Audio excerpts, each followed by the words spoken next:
Hello, my dear students. Today I'm going to explain part 2 in chapter 6, my final home.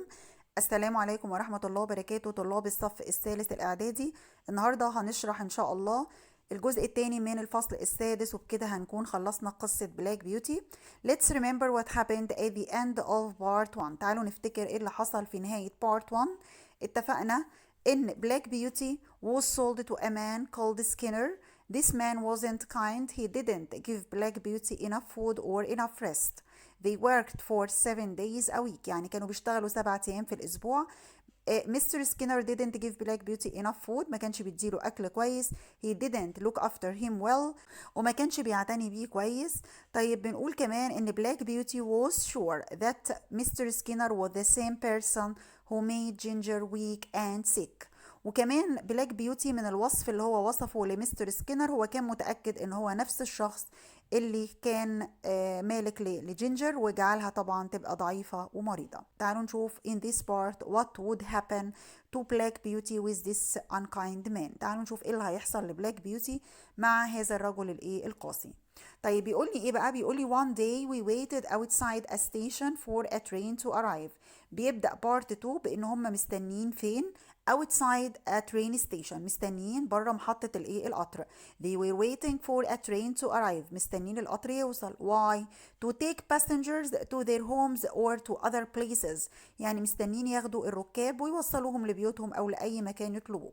القطر وصل وبعدين a family of 4 asked Skinner to take them home with their luggage. يعني القطر وصل وظهرت عائلة مكونة من 4 أفراد. They asked Skinner to take them home. طلبوا من سكينر ان هو يوصلهم لبيتهم. طيب معاهم ايه؟ they had a lot of bags، يعني معاهم شنط كتيرة. كلمة luggage اللي احنا شايفينها دي or baggage اللي هي الأمتعة أو الشنط. The daughter peered at Black Beauty and said، البنت بقى بنتهم بصت لبلاك بيوتي بتمعن جدا وقالت لهم I don't think this poor horse can carry us and all our bags. He looks very weak. يعني هي بصت شافت ان بلاك بيوتي ده ضعيف جدا وقالت مش هيقدر ياخدنا بعددنا دوت وبالشنط بتاعتنا. يبقى what did the girl say؟ البنت قالت ايه؟ she said that Black Beauty was too weak to take them with their bags to their home. يعني قالت ان هو مش هيقدر ان هو ياخدهم للبيت بكل الامتعة دي. لكن طبعا تعالوا نشوف بقى شخصية سكينر. he didn't care about horses, he only cared about money. بيفكر بس في الفلوس. he knew that Black Beauty was very weak because he didn't give him food or he didn't give him breakfast. يعني هو كان عارف ان بلاك بيوتي فعلا زي ما البنت بتقول ضعيف جدا، لان هو كمان كان عارف ان هو he didn't give him breakfast، يعني هو ما كانش اصلا اداله اي فطار وبيشغله من غير ما ياكل. فهو كان عارف ان فعلا بلاك بيوتي couldn't carry this family to their home. كان عارف ان هو مش هيقدر يحملهم للمنزل، ولكن he cared about money. فطبعا قال للبنت ايه؟ قال لها he will be fine cried Skinner don't worry about him. لا لا لا ده كويس، ده هيبقى كويس، ما تقلقيش. طيب يجي بقى هنا سؤال يقول لي what did this show about his character؟ دوت بيوضح ايه بالنسبة لسكينر's character؟ بيوضح ان هو he wasn't a good man. he cared only about money، هو بس كل اللي همه الفلوس. he didn't care about horses and he didn't have mercy. ما عندوش ايه mercy؟ يعني ايه mercy؟ يعني ما عندوش رحمة. mercy MERCY. تعالوا نشوف ايه اللي هيحصل لبلاك بيوتي. بلاك بيوتي بيقول I tried to pull the carriage as fast as I could. يعني حاولت أجر الكاريج as fast as I could، بسرعة على قد ما أقدر. but I was weak. why؟ because I was given no breakfast، لأن أنا مفطرتش، محدش فطرني. I wanted to go quickly but when we started to climb a hill، أول ما بدأت أتحرك وأطلع على الهيل اللي هو التل I knew that I didn't have enough energy. يعني فضل يحاول he tried to walk and pull the carriage as fast as he could. يعني حاول يعمل اللي عليه ويجر الكارج على قد ما يقدر بسرعة، ولكن كان ضعيف جدا. لغاية ما جه بقى الجزء اللي هو هيطلع فيه التل. اللي حصل he wanted to go quickly but he couldn't. He knew that he didn't have enough energy. يعني هو حاول على قد ما يقدر، لكن هو بالفعل ما كانش عنده طاقة. He didn't have enough energy and he thought he couldn't breathe. وفجأة حس ان هو مش قادر يتنفس. يبقى what happened to Black Beauty when he tried to go quickly when he wanted to climb a hill. He didn't have enough energy and he couldn't breathe. ما كانش قادر يتنفس. And suddenly he fell onto the ground. وفجأة طبعا من التعب والإرهاق وقع على الأرض. Black Beauty بيقول I couldn't move and I was sure that I was going to die. في اللحظة دي لا عنده طاقة ولا قادر يتنفس، فهو اعتقد ان دي آخر لحظات في حياته and he was going to die. After some time someone gave him some water. لكن بعد فترة قصيرة جدا من وقوعه على الأرض someone came and gave him some water. I slowly stood up. بدأ بلاك بيوتي ببطء جدا يقف بعد ما شرب المية دي. I was taken inside and given some food. وبعدين دخلوه في مكان وادوله بعض الطعام. A vet came to look at Black Beauty. وبعدين جابوله vet. What's the meaning of vet؟ طبيب بيطري جه يشوفه. And told Skinner. قال له بقى ايه؟ The vet told Skinner that Black Beauty needed good food and rest. قال له الحصان ده محتاج good food and rest. تأكله كويس وتديله راحة كويسة. But Skinner didn't want to do that. طبعا سكينر همه الأول والأخير الفلوس. طبعا بيشغل بلاك بيوتي 7 days a week. فطبعا معنى كده ان بلاك بيوتي needed a rest، يعني بلاك بيوتي wouldn't work for some days، يعني هيقعد من غير شغل فترة من الزمن. فطبعا Skinner didn't like that and he decided to sell Black Beauty. هنا بقى بدل ما هو يعني يهتم بيه ويديله ريست، قال لأ. قال ايه بقى؟ اول ما بلاك بيوتي هيبقى بصحة كويسة شوية هبيعه. سكينر شاف من وجهة نظره ان ايه؟ If Black Beauty wouldn't work hard every day like a machine, he wouldn't benefit from him. مش هيقدر يستفاد منه. So he decided to sell him after he got well. يبقى هو قرر ان هو يبيعه بس بعد ما يسترد صحته شوية. تعالوا نقرا الجزء ده مع بعض. Black Beauty بيقول Skinner said that I wasn't good if I couldn't work. يعني رأي سكينر ان انا لو انا مش هقدر اشتغل يبقى ايه لازمتي يعني. He decided to sell me when I was well enough to travel. اول ما بدأت اتحسن شوية ان اقدر اتحرك بدأ يفكر في ان هو يبيعني. المرة دي هياخده فين بقى؟ Black Beauty was taken to another market for horses outside London. في المرة الأولانية اللي راح فيها الماركت اللي لما اشترى فيها جيري باركر كانت ماركت كبيرة وكان فيها خيول من كل الأنواع وبكل الأحجام، ولكن المرة دي سكينر took him to a market outside London، برا لندن. طبعا الماركت دي ما فيهاش خيول أصيلة ولا خيول قوية. فبيقول بقى once again I was with horses of all ages and sizes. Once again يبقى it was the second time for Black Beauty to be sold in a market. كانت تاني مرة لبلاك بيوتي بيتباع فين؟ في ماركت. طيب بس بيقول بقى الهورسز كانت of all ages and all sizes، يعني كانت بأحجام كتيرة وبأعمار كتيرة، لكن this time I was put with horses that were old or ill looking. المرة اللي فاتت كان فين؟ كان في وسط الخيول اللي هم كانوا healthy looking horses، يعني الخيول اللي كانت بتبدو قوية وعندها صحة. المرة دي he was put with horses that look ill or old، كان محطوط مع الخيول اللي بتبدو كبيرة في السن ومريضة. فبيقول I didn't think anyone would want to buy me now. بالمنظر اللي أنا فيه ده محدش هيشتريني. The people who looked at me were also very poor. مش بس كمان الخيول كانت ضعيفة، ولكن الناس اللي كانت رايحة تشتري الخيول كانوا very poor and they wanted to buy a horse for as little money as possible.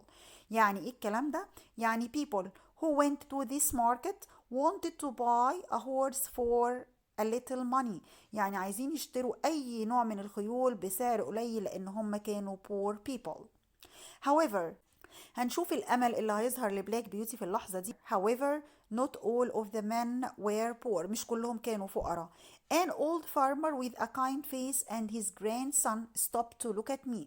اللي حصل إن كان في راجل كبير في السن مع حفيده بدأوا ينظروا لبلاك بيوتي. الولد الصغير قال ايه بقى؟ قال this one looks kind and intelligent. مجرد ما شاف بلاك بيوتي قال الحصان ده بيبدو ان هو عطوف وكمان شكله حصان ذكي. said the boy can we buy him my granddad. بيقول لجده ممكن نشتريه. فطبعا الجد ده كان farmer فاهم كويس في الخيول. قال له ايه؟ he's old said the farmer. قال له بس ده واد حصان كبير في السن.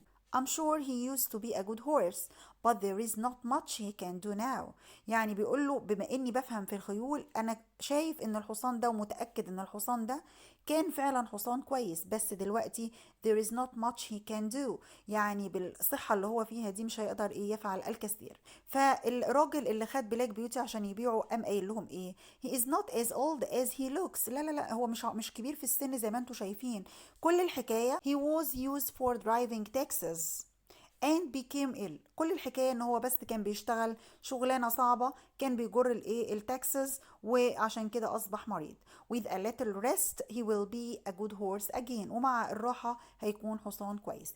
يا ترى بقى this man would convince or persuade the farmer to buy him، يا ترى دوت هيقنع الفارمر ان هو يشتريه؟ هنشوف. the farmer thought for a while، يعني ايه for a while or for a time؟ يعني الفارمر قعد كده يفكر شوية وبعدين he decided to buy Black Beauty. His grandson was delighted. What's the meaning of delighted؟ يعني ايه delighted؟ يعني مسرور. طبعا الحفيد في اللحظة دي كان مبسوط جدا. My new owner was called Mr. Thorogood. تعالوا نشوف بقى اسم الفارمر كان ايه؟ Thorogood. He took me to a large field. خد بلاك بيوتي to a large field، يعني لحقل كبير جدا. And he gave him good food every day. يبقى بدأ يعتني بيه. He took him to a large field and he gave him good food every day. وبدأ يديه أكل كويس كل يوم. طيب what about the grandson؟ الحفيد ده كان اسمه ايه؟ He was called Willie. اسمه ويلي. He looked after Black Beauty very well. بدأ الحفيد ده كمان يعتني ببلاك بيوتي كويس جدا. When spring came, Black Beauty felt strong again and they let him pull a small carriage. بدأ بعد العناية ببلاك بيوتي يسترد صحته. He became strong again when spring came. لما بدأ الربيع بلاك بيوتي استرد صحته بقى قوي بالعناية اللي كان بيعتنيها بيه مين؟ مستر ثاروجود and his grandson Willie. هيبتدي بعد كده بقى مستر ثاروجود changed his mind. يعني ايه changed his mind؟ يعني غير رأيه وبدأ يقول I'm pleased we bought this one said Mr. Thorogood. He is a good horse and not old at all. يعني بقى مبسوط جدا من بلاك بيوتي وقال ان بلاك بيوتي فعلا مش حصان كبير في السن، والحصان ده حصان كويس جدا. احنا قلنا ان هما when they looked after Black Beauty they began to let him pull a small carriage. بعد ما بلاك بيوتي استرد صحته شوية بدأوا يخلوه يجر ايه small carriage. يعني ايه؟ يعني كاريج صغيرة. بعد ما بلاك بيوتي استرد صحته the old farmer wanted to find him a place to work. الخسارة الحصان ده ما يشتغلش، ده حصان قوي مش حصان ايه ضعيف زي ما انا كنت فاكر. فبدأ يفكر له في مكان يشتغل فيه. يبقى the old farmer wanted to find me a place where I could work، اللي بيحكي طبعا بلاك بيوتي. and took me to the home of Miss Plumfield. خدوا لبيت سيدة اسمها بلومفيلد. طيب هي عايشة مع مين بلومفيلد؟ She lived with her two sisters. عايشة مع اخواتها الاتنين البنات. We need a new horse she said. أول ما شافت بلاك بيوتي قالت له فعلا احنا محتاجين حصان. But this one doesn't look very well. ليه؟ هي طبعا بصت على ايه؟ his knees. شافت الإصابة اللي موجودة فين؟ في ركب بلاك بيوتي. She said that she needed a new horse but Black Beauty looked unwell and she knew that he had an injury in his knees. His knees were badly damaged. يعني لسه الإصابة باينة فين؟ في رجل بلاك بيوتي أو في ركب بلاك بيوتي. فقام قال لها إيه بقى مستر ثاروجود؟ قال لها he has had a difficult past I'm sure said the farmer but you won't find a better horse than this. على ضمانته بقى بيقول لها هو كان كل مشكلته إن هو عدى بأحداث سيئة في حياته but you won't find a better horse than this. بيقول لها مش هتلاقي حصان أفضل من ده. طيب try him، جربيه. if you don't like him I will take him back. ولو ما عجبكيش أنا هسترده مرة تانية. يبقى he told her that this horse was very good and he had a difficult past. وقال لها إيه كمان؟ he told her that she wouldn't find a better horse than that one. يعني مش هتقدر تلاقي حصان زي دوت مرة تانية. كمان he told her that she could try him and if she didn't like him he would take him back. قال لها جربيه ولو ما عجبكيش انا هسترده مره تانية. مين هي بقى السيده دي؟ نقول تاني ميس بلومفيلد. she lived with her two sisters. طبعا what was her opinion about Black Beauty? she didn't like him at first because he wasn't very well. يعني هي في الاول ما عجبهاش لان هو ما كانش بصحه كويسه and she looked at the injury in his knees. وهي بصت على الاصابه اللي في ركبه. تعالوا نشوف يا ترى هي هتغير رايها بعد ما تجرب بلاك بيوتي ولا لا. In the morning a young man came to take me to their home. خلاص بقى في اليوم التالي قررت ان هي خلاص هتجربه. She sent a young man to take him to her home.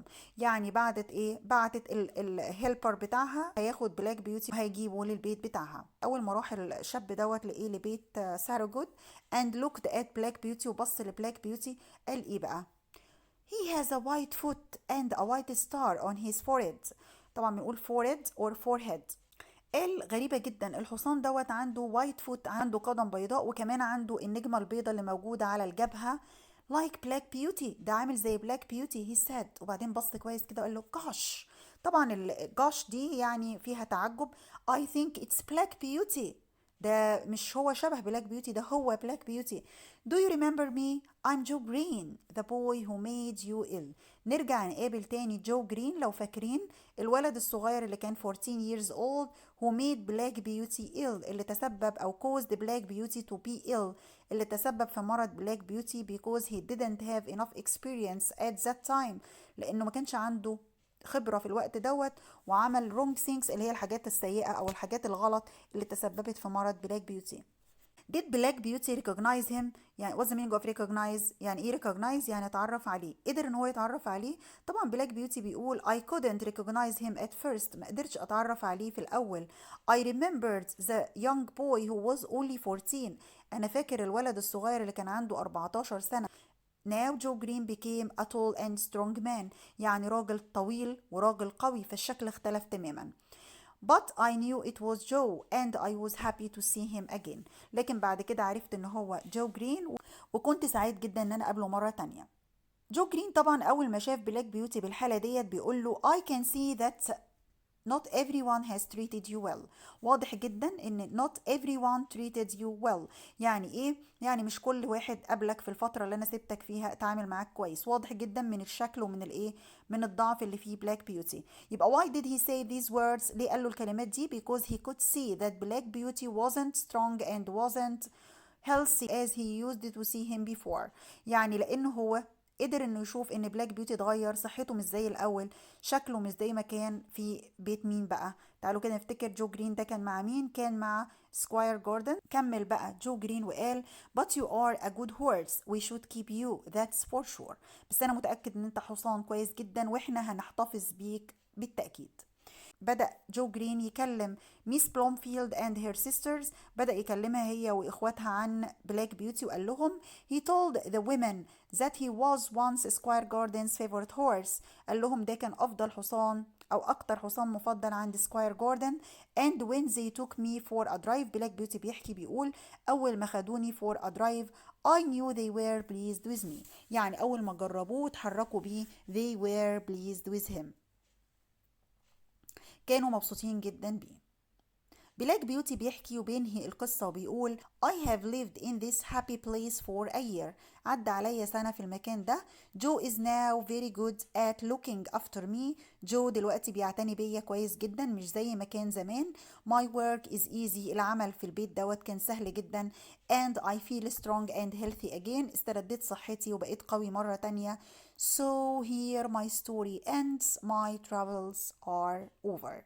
وهنا بتنتهي قصتي وكل مشاكلي انتهت. troubles هنا بمعنى problems، وكل مشاكل بلاك بيوتي انتهت.